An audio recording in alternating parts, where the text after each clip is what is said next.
अगला पॉइंट है कि अगर न्यूमेरिकल वैल्यू पूछे किसी ट्रिग्नोमेट्रिक फंक्शन की, न्यूमेरिकल वैल्यू का मतलब है कि ऑप्शन में ना तो थीटा है, ना ए है, ना बी है, ना सी है, तब क्या होगा, तब हमें 100% वैल्यू पुट करनी है, सोचना ही नहीं है। और वैल्यू क्या रखनी है, 0, 90, 45, 30, 60 और जो 37 डिग्री है उसका मतलब है कि ट्राइंगल 3, 4, 5 रखनी है। सवाल कैसा दिखा देता हूं, दिखाने के लिए लाया हूं बस कि इसके ऑप्शन क्या है, ऑप्शन में कहीं थीटा नहीं है तो अपनी मर्जी से कोई भी वैल्यू थीटा की रख देंगे। ठीक है, प्रैक्टिस के बाद ये हो जाता है जब मैं पढ़ाता हूं कि बच्चे वही वैल्यू रखते हैं जिससे बहुत आसानी से सवाल हो जाता है। राजवीर भाई आप टेंशन मत लो, आपकी फीस भी बहुत कम हो जाएगी, आपके पास नहीं पैसे होंगे तब भी आप पढ़ोगे, जो मैंने नंबर्स दिए थे आप उन पे कॉल कर सकते हो। ये बेसिक आइडेंटिटी है जो पता होनी चाहिए कि sine square theta cos square theta 1 है, sec square theta minus tan square theta 1 है, cosec square theta minus cot square theta 1 है। इस पे इंपॉर्टेंट कौन से सवाल हैं जो बन सकते हैं, जो पूछे जा सकते हैं, बेसिक सवाल।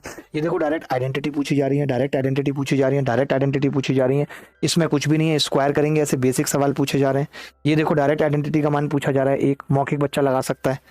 ये सब कुछ भी नहीं है, इधर 15 को लेके आके स्क्वायर करके सीधे लिख सकते हैं 1। ठीक है, ये बेसिक सवाल पूछे जा रहे हैं, इनमें क्या बता देता हूं आपको, कुछ नहीं है, इन सब सवालों का उत्तर एक ही आता है। कैसे, साइन थीटा बराबर हो जाता है कॉस स्क्वायर थीटा, और फिर जब यहाँ पे रखते हैं कॉस स्क्वायर थीटा तो ये sine theta plus sine square theta आ जाता है जो कि 1 होता है। ये सवाल में अगर ऐसा सेम सवाल आ जाए जैसे प्री 2023 में है तो कुछ भी मत करना, इसमें इसका भाग लगा देना, और जैसे आप भाग लगाओगे, समझना मेरी बात, जैसे आपने भाग लगाया, आपने इसमें लगाया इसका भाग, तो आप कहोगे 10 बीटा आ जाएगा 11/10। 10 बीटा कितना आ जाएगा, 11/10। अब मेरी बात समझना, पूरा नहीं करना होता सवाल, आपको पता है कि ये पी है और आपको पता है कि ये बी है। अब मैं जब कॉस करूंगा तो उसमें बी स्क्वायर आएगा और वो बी स्क्वायर एक ही ऑप्शन में है। ये चीज आपको समझनी पड़ेगी, बिल्कुल समझनी पड़ेगी कि अगर 10 बीटा निकाल दिया मैंने पी बाई बी, तो ये चीज समझनी है कि कॉस में बी स्क्वायर आएगा ऊपर और 10 का स्क्वायर आएगा ही आएगा, तो 100 उत्तर है, पूरा नहीं करूंगा मैं।